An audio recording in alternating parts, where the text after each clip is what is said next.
Ms. Steele, you're recognized for 5 minutes.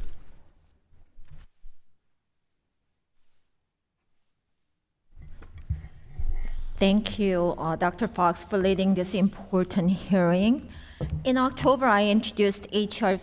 5933, the Deterrent Act, to bring greater transparency and accountability for institutions of higher education accepting donations from foreign entities.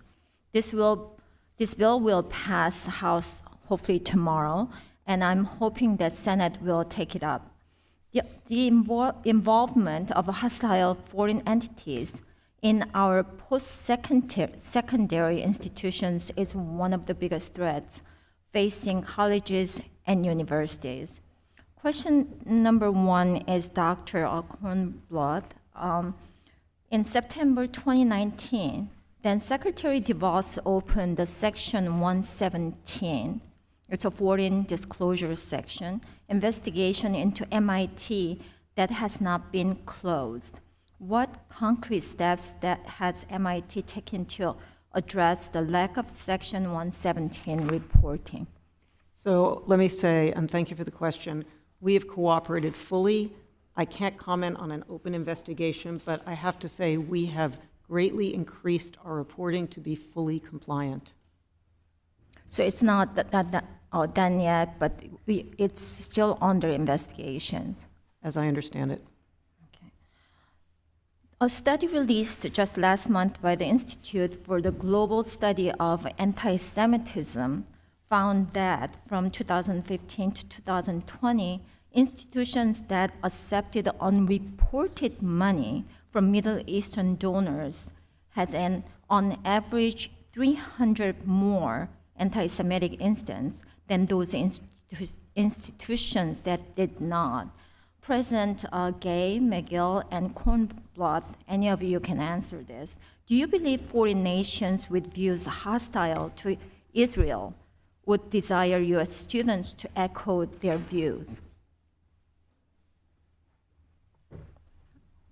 I think Dr. Gay can start. Thank you for the question.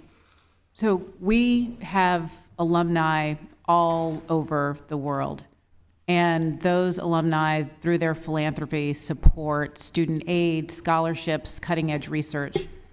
One thing that their philanthropy does not do is influence how we run the university, how we enforce our policies, or how we keep our students safe.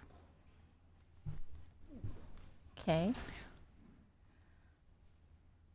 Thank you for the question. At Penn, we of course follow every law and regulation about donations from individuals in other countries.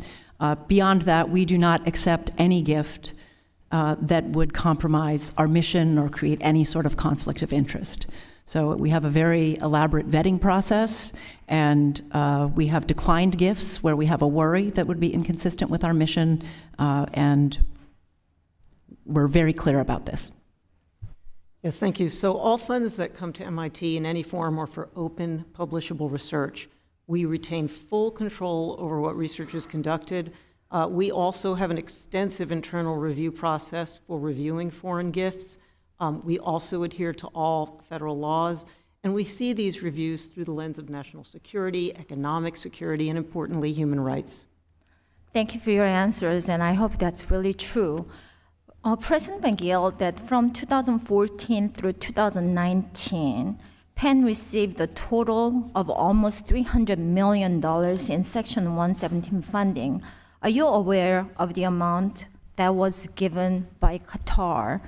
Were any of these donations conditioned on the inclusion of a pro-Palestinian curriculum or pro-Palestinian events?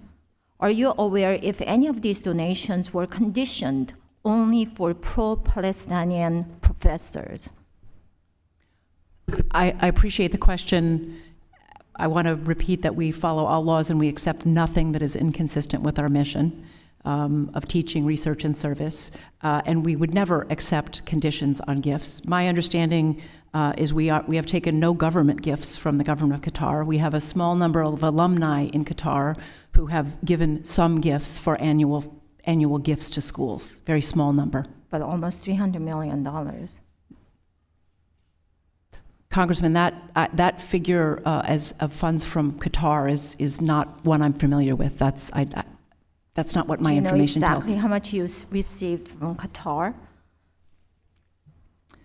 In The- Section 117 funding?